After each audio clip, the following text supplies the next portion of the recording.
How can anyone want to impose democracy by killing millions of people? That's dictatorship, not democracy.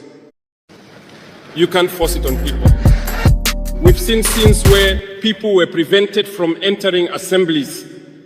We've seen scenes where forces stormed assemblies to force deputies to pass certain laws. We've seen even more terrible scenes where people kill their own protesters. But they call themselves Democrats, and we are labeled as coup plotters. If that's what democracy is, I repeat, we do not want that kind of democracy. They don't even try to understand what the word democracy actually means. They just cling to the definition given by imperialism and start talking about democracy without really knowing its foundation. That is incompetence. We must seek to understand, to gain knowledge, to look at the world in order to redefine democracy as we want it in Africa. Patrice Lumumba was betrayed because he dared to stand up. And those same Belgian television stations came to Congo, offering a few bills to individuals in Congo for an interview to appease their population. And you were able to follow that. Lumumba was a problem for us. He is dead. We are pleased. That is betrayal.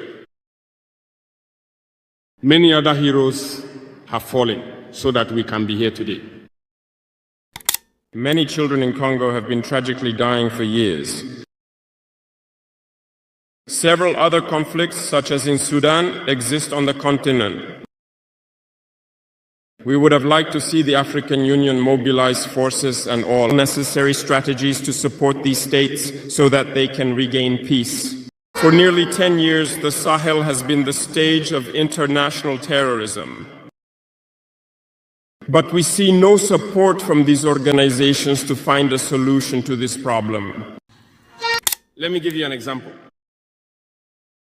Social media is now the place where information is published. People get their news through the internet and many other sources. A young person who posts on social media about their farm, an agricultural project or a scientific project, I'm young, I know the terms.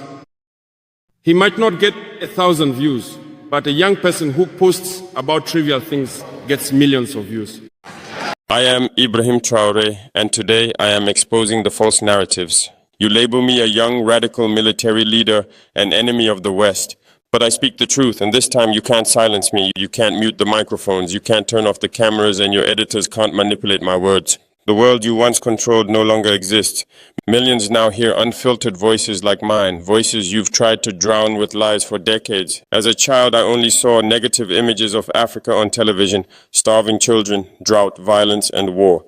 This was the Africa we were told to believe in, a continent to pity and be ashamed of. But as I matured, I read, I asked questions, and I discovered that the Africa you presented to us was a complete fabrication. It was a scripted portrayal meant to justify your actions and control. You've portrayed us as uncivilized, helpless, and in need of rescue. You repeat the same narrative, poverty, disease, conflict, while ignoring the continent's success, progress, and dignity. Have you ever put Africa's achievements on your front pages? Rwanda's tech boom, Ethiopia's tree planting efforts, Botswana's democratic stability, Kenya's innovation scene. None of these fit your agenda, so they go unmentioned. Because if Africa is successful, your exploitation loses its justification. Africa is incredibly rich in natural resources. Cobalt, vital for electronics, from Congo, yet Congolese people can't afford basic tech. Platinum from South Africa powers your industries, yet millions there are unemployed. Gold from Burkina Faso, Mali, and Ghana flows out, while locals live in poverty.